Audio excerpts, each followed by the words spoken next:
I would like to introduce Saghi Ghahraman.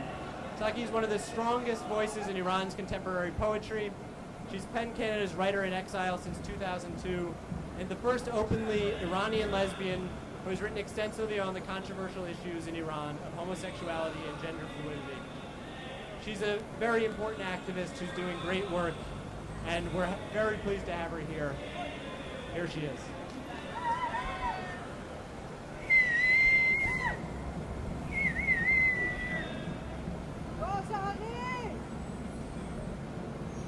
Thank you, everyone. I would like to begin. With making a point that because I am representing the LGBT community's organization, we are not opposing the Iranian regime. Ahmadinejad opposing lack of conducting of human rights in Iran. We are opposing lack of transparency. We are opposing violations of human rights. Thank you.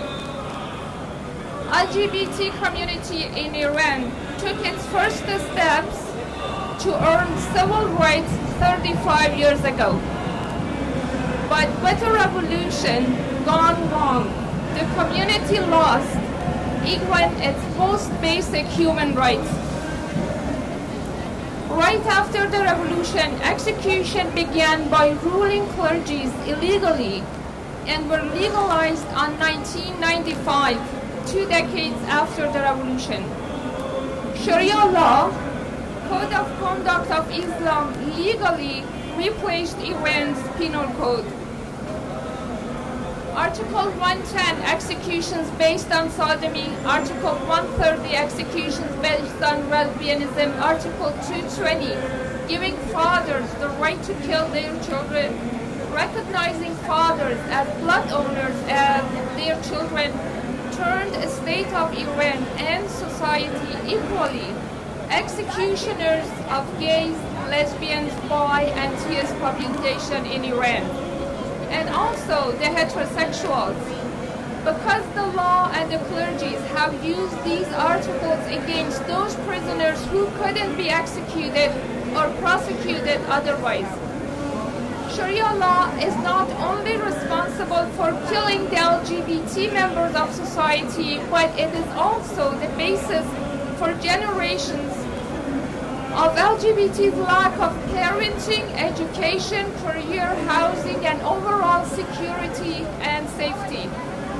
The fact that no LGBT Iranian dares to introduce themselves by their own name, voice, face is because of the fear-mongering articles of Sharia law's penal code.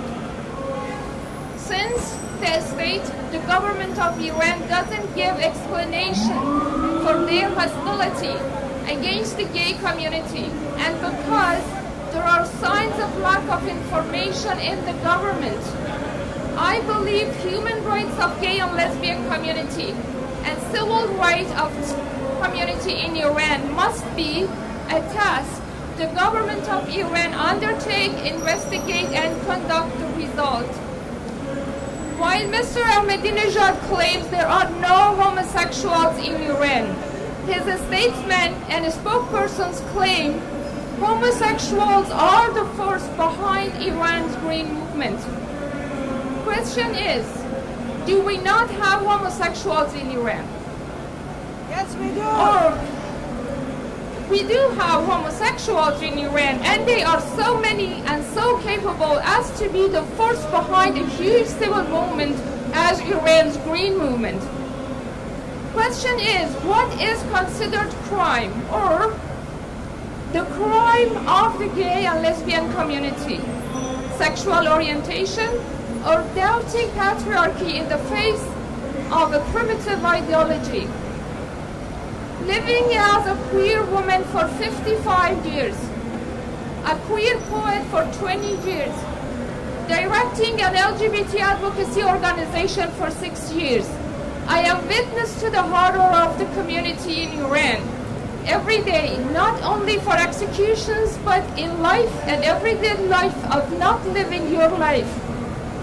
I am not talking only about those of our children who are abused and disadvantaged, but also I am talking about gay professors, TS engineers, gay and lesbian specialist medical doctors, gay lesbian poets, writers, journalists of highly accomplished levels, all working inside Iran who are victims in the hands of a hostile set of laws and are most vulnerable.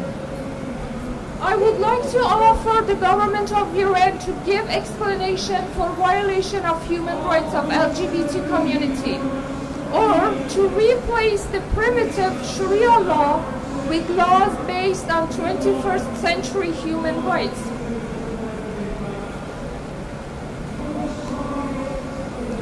Or, if either of these are not possible, I would like to suggest Mr. Ahmadinejad travel to the USA on the back of a camel.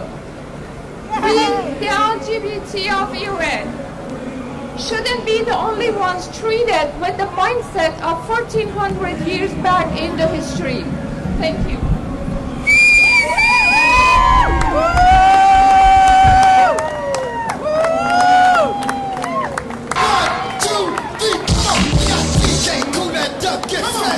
Rock it to the beat, 'cause we are